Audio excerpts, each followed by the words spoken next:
同學仔，今日我哋做基礎分數嘅各類題目嘅。好啦，而家我哋咧要去依指示排列呢度嘅分數嘅。呢度咧就有1/2、1/3同埋1/4。我哋要由大排到細嘅。咁到底點樣去排呢？嗱，我哋之前咧有講呢一度分母越大，分子一樣，數值就越細啊嘛。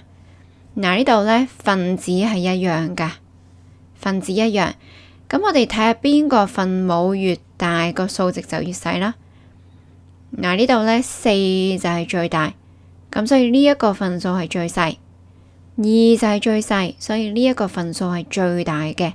呢一個最大，1/2最大，跟住就1/3，最細就1/4，咁樣就排完啦。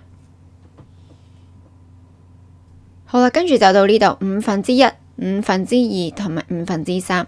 嗱，我哋之前講呢，分母一樣呢，呢度分母係全部都係5份啊嘛，所以就分母一樣。咁分子越大，個數值咪越大咯。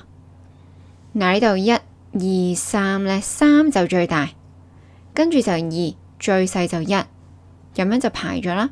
3/5大過2/5大過1/5。快啲上榮恩教室嘅 Facebook 同埋我哋嘅網站度睇下啦！